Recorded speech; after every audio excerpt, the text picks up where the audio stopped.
Armored Blue Gunvolt. Yap, ini adalah anime OVA, jadi lu nggak perlu banyak banget pak waktu buat nonton anime ini. Lagian episodenya itu cuma satu pak ya. Gunvolt sendiri menceritakan tentang kisah di mana dalam waktu dekat akan ada orang-orang yang berkekuatan khusus yang dikenal dengan Servants. Nah sebelumnya negara-negara sudah berusaha tuh untuk mempertahankan perdamaian oleh sebuah perusahaan yang bernama Sumeragi Group teman-teman. Akan tetapi ada orang yang menangkap para servant dan secara paksa kemudian melakukan eksperimen yang tidak manusiawi kepada mereka. Salah satu diantaranya adalah Gunvolt teman-teman, dimana dia ini merupakan salah satu seseorang yang memiliki kekuatan servant. Dulunya ini dia termasuk dalam Father teman-teman, ya ini kelompok yang bertahan dan melawan para Sumeragi.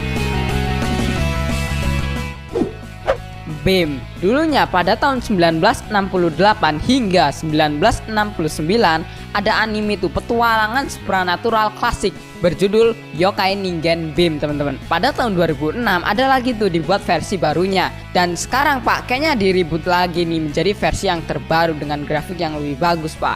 Dalam cerita aslinya serial ini menceritakan tentang BEM, Bella dan Belo adalah monster humanoid atau yokai yang memperjuangkan keadilan bagi manusia. Nah, para monster ini hidup di antara manusia dan melindungi mereka dari yokai yang jahat. Ketiganya ini menemukan diri mereka dikucilkan dari manusia dan yokai lainnya. Tetapi ketiganya ini terus berjuang dengan harapan suatu hari nanti mereka bakal menjadi seseorang manusia. Nah, anime keren banget nih pak, apalagi kalau lu suka anime-anime yang cuek banget karakternya, terutama karakter si Belo itu tuh. Dan waktu berantem juga badasnya bos si Belo ini ngeri dah.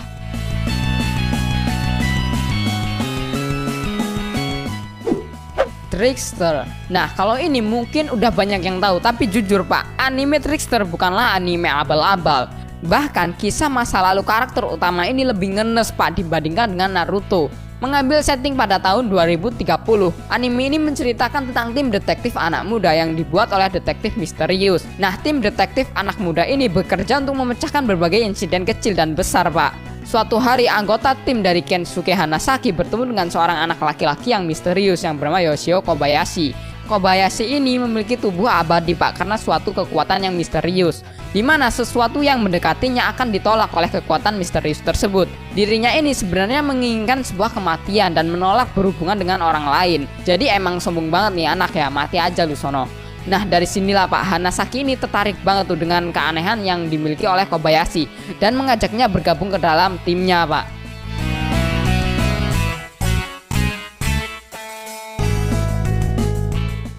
Kubikiri Circle. Yap, ini juga adalah salah satu anime OVA pak, tapi ratingnya ini cukup bagus pak, dan untuk kisah dramanya itu lumayan dapet buat anime ini.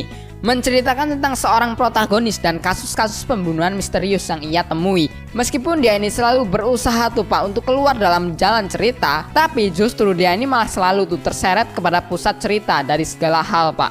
Jadinya ya seperti Oreki pak, pengen jauh-jauh dari masalah tapi ada aja masalah yang dateng gitu, malah tambah deket tuh masalah. Tapi ini lebih ke resikonya yang lebih besar bagi si karakter utamanya, bukan kayak Oreki. Dan meskipun apa yang dia lakukan itu banyak memberi kontribusi pak, namun dia ini paham apapun yang dia lakukan pada akhirnya juga tidak akan berarti. Bisa dibilang kontribusinya itu ya emang kagak guna lah.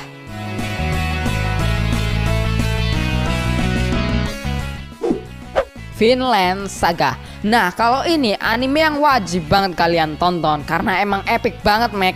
Apalagi waktu perubahannya tuh yang menjadi badas banget dari bocah culun jadi orang yang ngeri pak. Ya emang agak boring sih di awal-awal episode, tapi sebenarnya itu pendalaman karakternya pak kalau kalian tahu.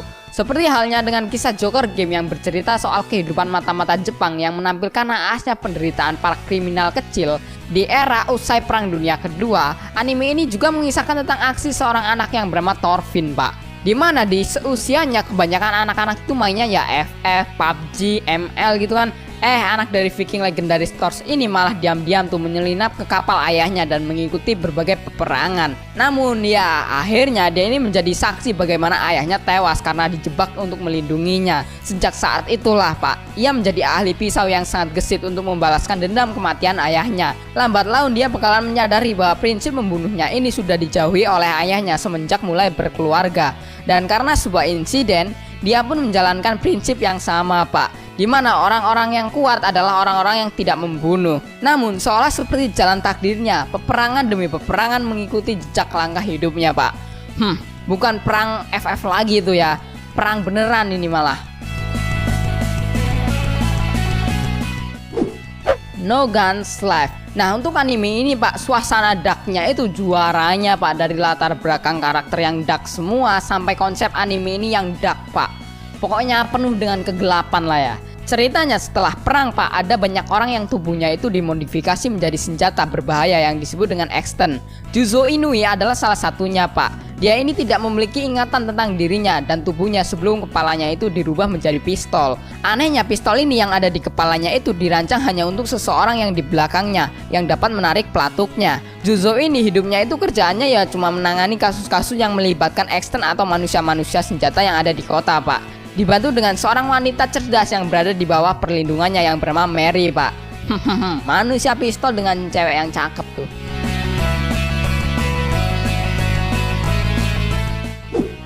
Dororo. Nah kali ini Dororo Pak, gimana? Ini adalah anime sejarah yang paling gua demen saat ini.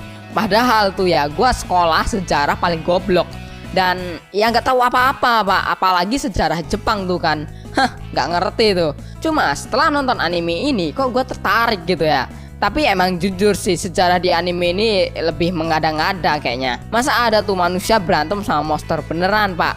Mana tuh manusia gak pernah makan sama minum kan? Aneh. Yakimaru terlahir dengan kondisi kehilangan 48 bagian tubuh miliknya Pak. Konon ayahnya ini membuat perjanjian dengan 48 iblis Pak, di mana para iblis ini boleh mengambil bagian dari Hyakimaru asalkan mereka memberi ayah Hyakimaru kekuatan untuk menguasai negara dan kemakmurannya Pak. Nah bayi Hyakimaru yang malang ini pun dibuang Pak dan dibiarkan hanyut ke sungai. Namun 16 tahun kemudian Pak, berkat bantuan seorang ahli pengobatan yang memberikan bagian tubuh buatan, Hyakimaru berhasil bertahan hidup dan setelah tumbuh remaja dan dia ini mulai menyadari Pak bahwa dia ini memiliki sebuah tujuan, yaitu membunuh para iblis atau monster dan mengembalikan bagian tubuh yang hilang. Di perjalanan dia bertemu tuh dengan seorang bocah pencuri yang bernama Dororo. Emang anime ini itu anime era-era Sengoku gitu Pak, tapi kayaknya ya gak bakalan jadi alasan kalau kalian gak bakalan suka anime ini Pak.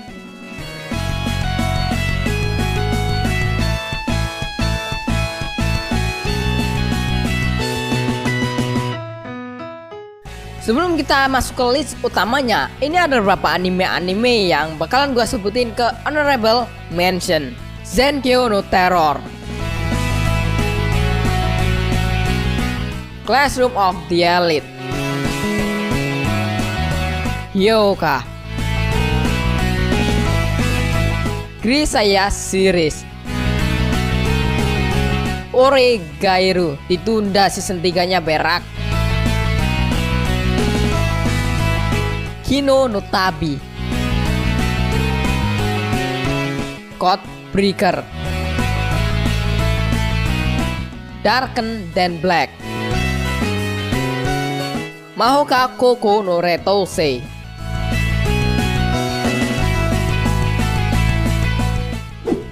Kyoko Suiri. Kyoko Suiri berkisah tentang pasangan Kotoko Iwanaga dan Kuro Sakuragawa yang sepintas seperti pasangan biasa lah ya Pak. Yang tidak biasa nih ya dari mereka ya, keduanya ini merupakan sosok yang sangat terkenal tuh di kalangan makhluk gaib Pak.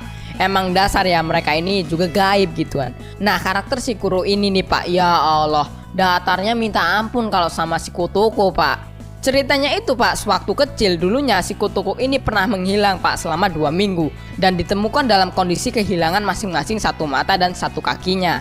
Dalam 2 minggu tersebut itu Pak, Kotoko ini bertemu dengan para makhluk gaib atau yokai ya Pak. Mereka ini membutuhkan sosok penengah yang cerdas dan mampu membantu menyelesaikan berbagai masalah antara yokai dan manusia. Nah disinilah Kotoko itu menerimanya Pak. Sebagai gantinya dia harus kehilangan kaki dan matanya. Waifu lu nggak punya kaki sama mata tuh, apa lu tega ha?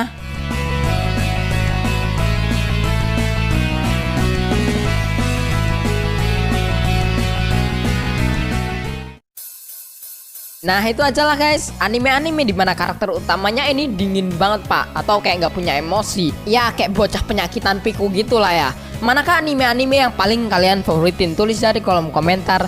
Seperti biasa, thanks for watching this video. Saya user yang undur diri. Sampai jumpa di next episode.